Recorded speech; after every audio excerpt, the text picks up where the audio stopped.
This is Hartford Whaler Nation.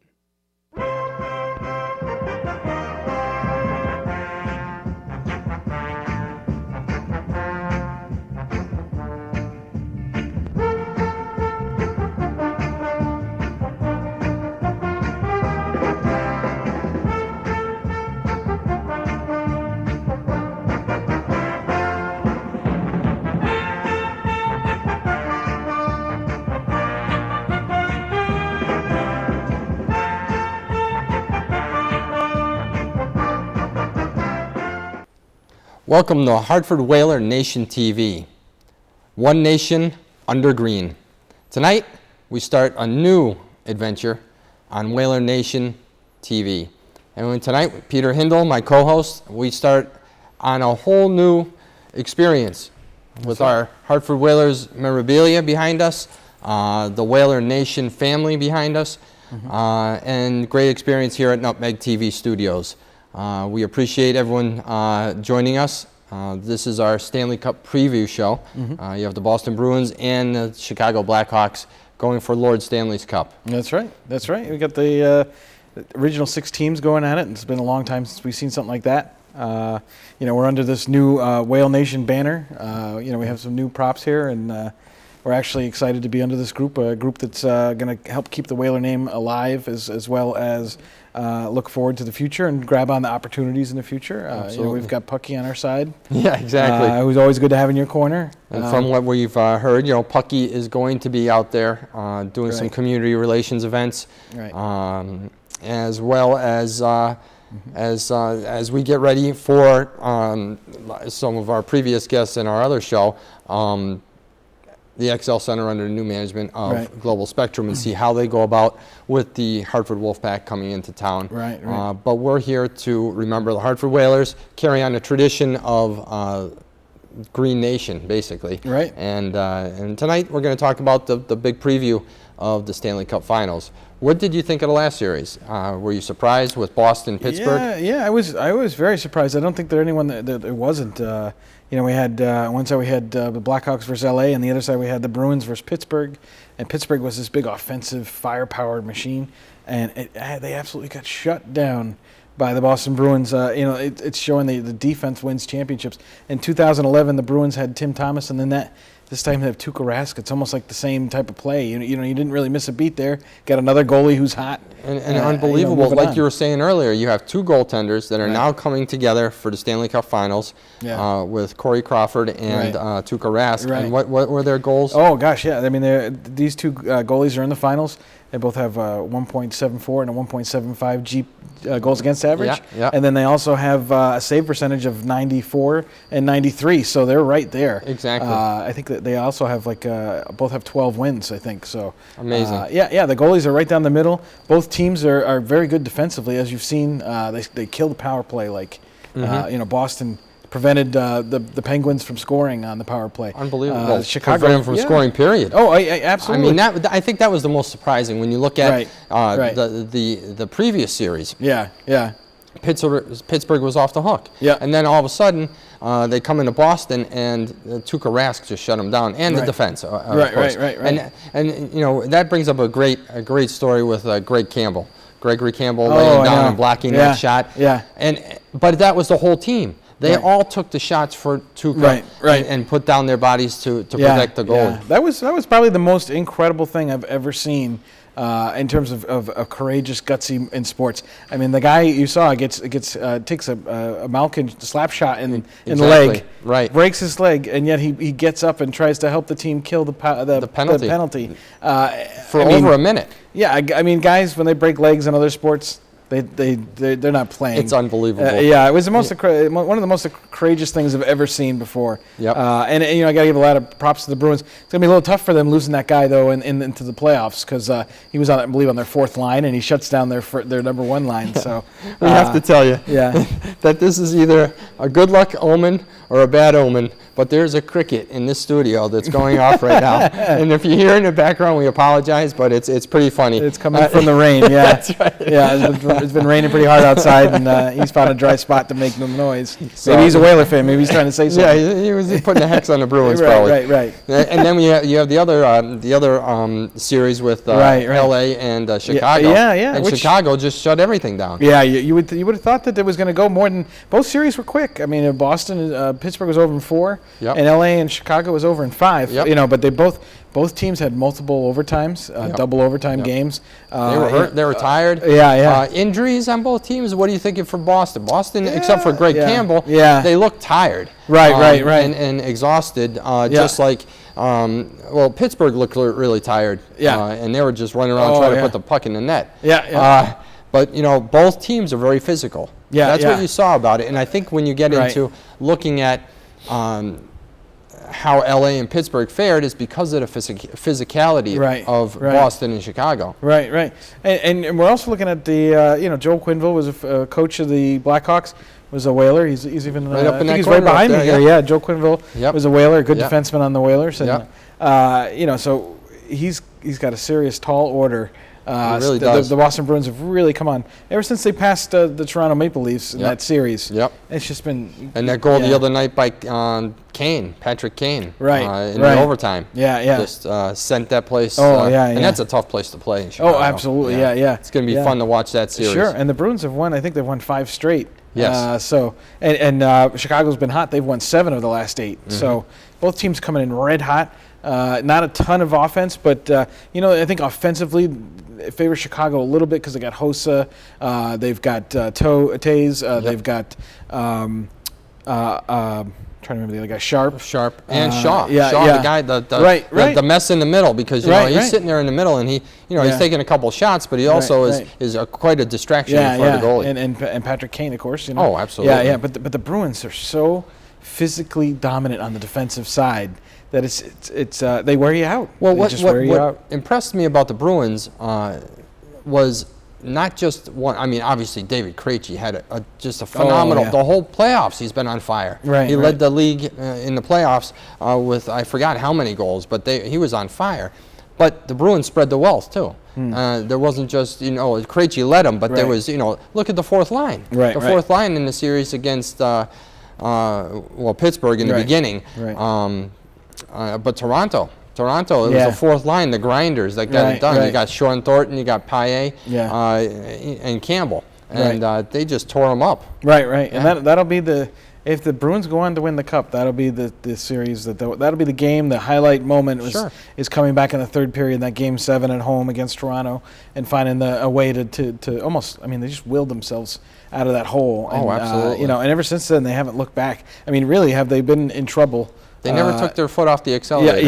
No. They haven't at all. No. And then there's when you put Chara in front of the net on the power play, you can't have a guy create more of a distraction than him. I mean, he just creates it's like when Campbell got hurt, they all rallied around that. It was kind of like Nathan Horton the year before. Exactly. And what happened? It just went crazy. They actually don't seem to get hurt by the fact that they're losing players. They lose one player. They become more resilient. They become more resilient. And then you've got the rejuvenated Jaromir Jagr playing for them. I honestly haven't been too impressed with him. He hasn't played. He has showed his age. Absolutely. And the games I've watched, I become frustrated because he's losing the puck.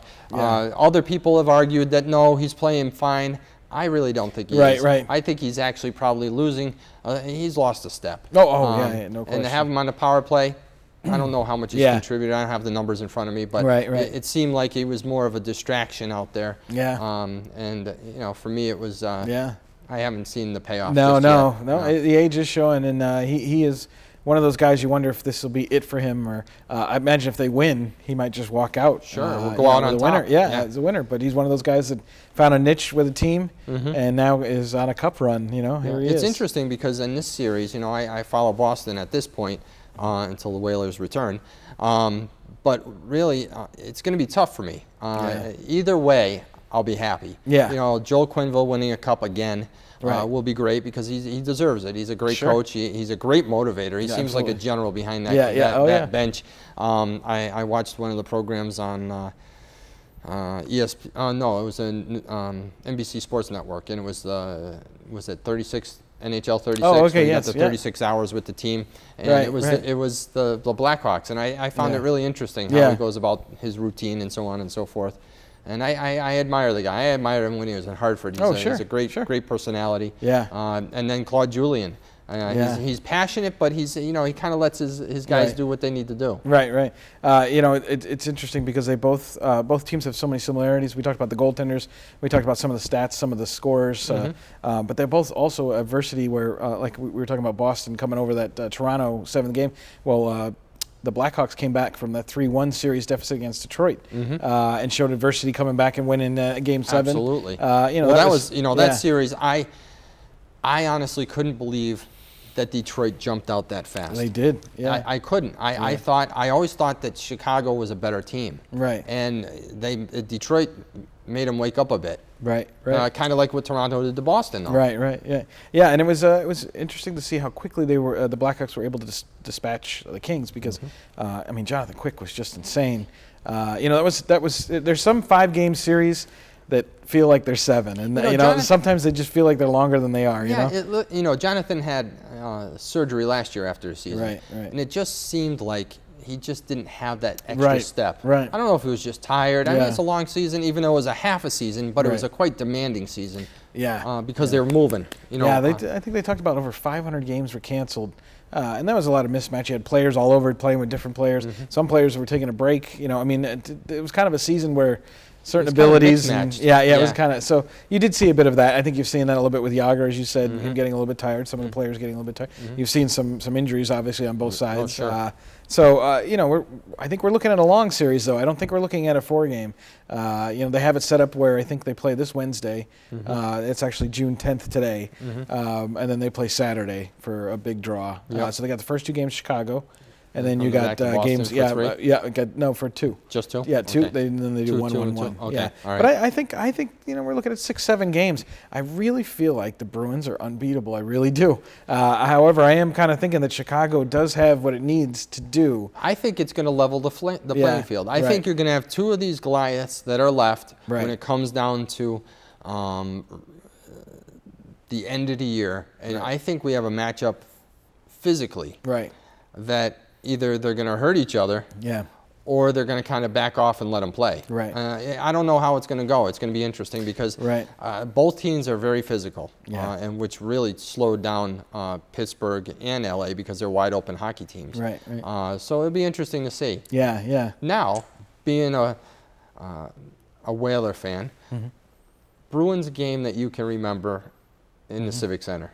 Do you remember one that sticks out in your mind that really bothered you, or since you don't like the Bruins, it's fine? There's actually 2. One would be the last time I was at the Civic Center. Was like March 12th, 1997, and that was a Bruins-Whalers game. Saw the Whalers win 6-3. And that was great because I could walk out and said, But the other one that really sticks out in my mind is the one that was a 10-2 game back in the '87 year, where 10 goals was something to see. And having it against the Bruins was just, brother. Sure. Was that Reggie Lemlin or Andy Moe? It was both of them, actually. Was it? They both took turns getting lit up. Yeah, they both got a suntan that day. That light, lit the lamp behind them. So, that was a great rivalry for what it was. I mean, it was little brother against big brother in a way. Sure. They both came from the same city of Boston. But it was a good rivalry. I remember going, and it was I had Kenny the Rat Linsman. Number 13 there, he was the centerman. You had Milbury, you had O'Reilly, Stan Jonathan back in the day, the big fighter for them. And of course Bork. Bork, whenever he walked in the building, you were scared because you didn't know how many who's going to get on you. And back with Stan Jonathan, you had Rick Middleton and so on. There's a lot of history with the Bruins and a proud history. Especially after what happened up in Boston with the marathon.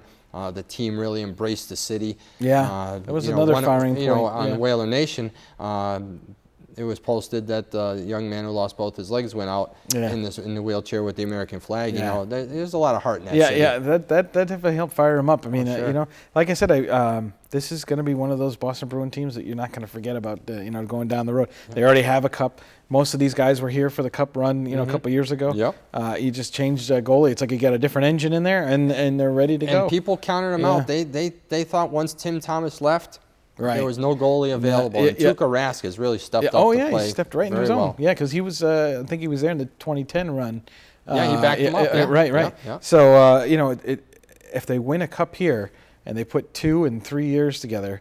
That's pretty impressive. Yeah, especially if they put another one together down the road. You know, Claude Julien has really done a nice job kind of keeping everything to a dull roar. It's really going to cement Chara's legacy in the Bruins, too, because, you know, being the captain and being the guy. And you know, I won't forget that year. I don't know if you saw it. When he was playing the Panthers this year, he had a spin goal. Yes.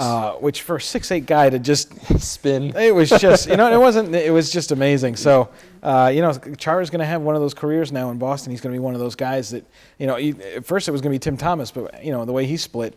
You know, no one will remember probably him as well. He's now with the Islanders. He's still not playing. No. And the Islanders are looking maybe to shuffle that contract. Right. Yeah. But if the Bruins win here, it'll probably make Tim Thomas more of a memory rather than you know. Absolutely. But Chara's going to be the guy, and you know they got a great core now, and they're really relatively young.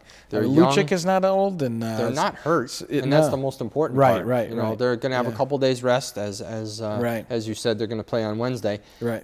It's you know it's going to be interesting to see how they can remain the stamina for these games. Yeah, because you're looking at.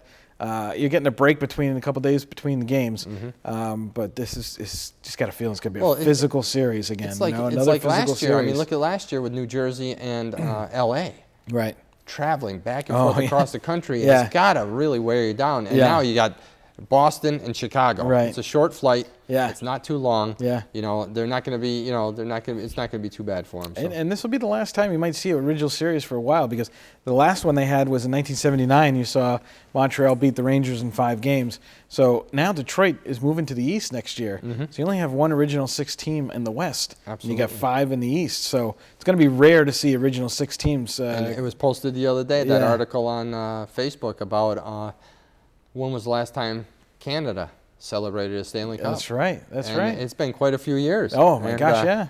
93. Yeah, exactly. And you know, there's so much tradition up there in Canada with their Canadian hockey teams and the passion. And now it's been down here for many years. So. I know it's 25% of the league is Canadian, or has a Canadian, Canadian city team. But it's been 20 years since. 20 years, it was Montreal last won the cup when they beat Wayne Gretzky. And I'm sure Montreal is just absolutely thrilled. Boston's. Oh brother, yeah. Especially the way they went down. They went down against Ottawa, which is kind of bothered them. Brouhaha. Yeah. That kind of put them out of the way. But you know, it's interesting. In that series, it was such a physical series. There was a line brawl. There was this. There was that. And as soon as that was over, you didn't see that many fights, if any, in any of these series, which says a lot for hockey too. Everyone likes a fight here and there, but really you're seeing a display out there of some great hockey. Oh yeah. You know, like I said, a wide open with Pittsburgh and LA in their series, but then a really close checking game with Chicago and Boston. Right. So you know, I like the physicality of it. I think it's part of the game. Right. When you watch a Brad Marchand, how he can spin around and protect the puck with his body. As big guys are trying to take him over, and he's down low, and his center of gravity is so low that he's he can hang on to that puck, and he's a little scrapper. Yeah, it's going to be interesting because, like you said, the physicality is going to be there. And then the penalties are going to be there probably, but both teams are incredibly good. The refs will let them play. Yeah, they probably will, but I hope so. There's going to be some penalties at some point. Well, it is for safety too. Oh yeah. But both teams are incredibly good at killing off the power play, killing the penalty. You said it earlier. Yeah. What was the percentage with Chicago? Oh yeah, I think they have 3 opportunities. 58 opportunities. They've given up 3 goals, and I think they've killed like 95% of the penalties they've acquired. So I mean, if you're talking about, that's shut them down. But Boston on the flip side, on their their power play was unheard of. Yeah, they didn't. Yeah, so nothing. They didn't score a goal. That might be the You want to think Boston, that you can. That might be a Achilles heel for them. Yeah, you need to put a puck in the net now and then. I mean, that's what killed the Rangers all year. Was they could never score in a power play. The Rangers, they have to look for a new coach now. Yeah, they do. And they there's lost some their rumors coach. out there that it could be Wayne Gretzky, it could be Mark Messier, and those are strictly rumors. We don't know if those are true at all. Yeah, I think they even mentioned Dave Tippett as a rumor, who's pictured up there on the top there. But I think he was not interested. Yeah, he was not interested. But he was one of the ideas that they had been kicking around. Well, you have a couple coaches. You have Quenneville, you have Tippett, and you have Deneen right behind your head. He's with Florida. With Florida. So we got 3 Whaler. We were talking about the Whaler coaching tree is branching out. Yeah, it is. It is branching out. That's right. But I think I'm if I had to pick a team, I would have to say maybe Boston in 7. I feel like it's going to be a long series, though. I don't feel like these physical series are going to be short. It's not going to be like a 5-game or a 4-game series. And each of these goalies don't look like they're ready to give up just yet. No. It's probably going to be a low-scoring affair. Yeah. The one reason you give Chicago is because how they started out really hot, and they had that great run. Or they had all those. They were undefeated for I think it was almost 20 games or something. Yeah, I remember seeing 15-0. And I think it was because they were playing well together. Yes, that chemistry. That solidified over that whole time, and coming back from that 3-1 deficit against Detroit, things like that give a team momentum. So, Boston seems like they found the chemistry later on, right? And really worked through some injuries and some losses there. But they really towards the end and into the playoffs, they really got stronger towards the end of the season. They are. And I went to that last game. Yeah, it would have been It would have been great if they played 60 minutes, but they chose to play 40 and they lost the game. Oh, so did they? It was horrible. Yeah. But when you look at where they stand, I think both of them are dead even right now. I mean, you said the power plays on Boston and the penalty killing with Chicago. That might be might be it. Special teams are going to be interesting. You see if it's going to go the same way. You could get a completely opposite series where, hey, maybe they're not, killing penalties as well. Maybe there's a lot of power play goals. Something's going to change. You know that in the first game, it's going to be like 2 heavyweight fighters. They're going to be a lot of feeling each other out. I think the first, you're right. The first couple games, there might be a couple scraps just to set the tone. Just to see how it is. See whose litter box they're in. See what temperature the ice is. Right. So you might be able to expect that. That would be pretty neat. What do you think of the new guy in defense for the Bruins? They're a youngster there. Oh, it's just been unbelievable. And he's kind of a small guy. Yeah. But he's having no problems at all. So. And now you lost Seidenberg for a couple games because of an injury. They bring up 2 or 3 youngsters. Right. And oh my God. They kept them in the series. Not only kept them in the series, they won a couple games with them. Right. And Trush is his name? Yeah. Number 47. Really had, I think there was 1 or 2 goal nights that he really shipped them out. He did all right. Reminds me of Tyler Seguin. He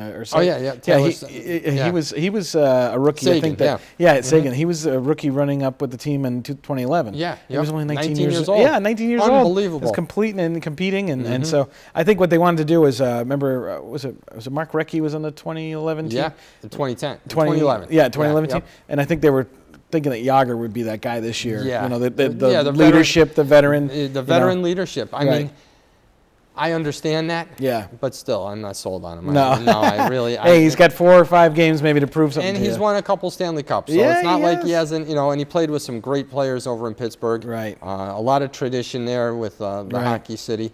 So we'll have to see. I honestly thought Pittsburgh, with their talent, would have at least pushed it to 6 games. Yeah. But it just didn't work out. No. I mean, the end of the game the other night when they beat them 1-0, and they pulled the goalie, and it was Chris Letang. Yeah. He took a puck from their end, shot it right over the blue line, and I was like, oh my God, you're leaving the middle wide open. I thought for sure that, and it looked like they were just peppering Rask. People are diving in front of them. I mean, it was that last minute and a half. Yeah. I sat there watching the game.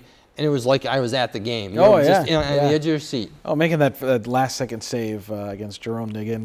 Oh my God! Oh, that was just that was just unbelievable. And it was hilarious to listen to Doc Emmerich. Oh, okay. Not in the last game because he didn't do the last game, but some of the other ones. He is just so passionate about the game. Oh yeah, definitely. I admire him a great deal. he's such a master of hockey. Yeah, yeah. And you got these original 6 teams going at it. And Chicago's going to be rocking. That place is going to be rocking. It's amazing. I have to go. I have to go to one game there just to say I've been there. Yeah, because Chicago's we'll have to do a field trip. We could definitely do it. Yeah. Whalers gear. Yeah. There we go. Hey, you know what? With the connection, we got Joel. Maybe we can get in touch with Joel. We'll have to give Joel a call.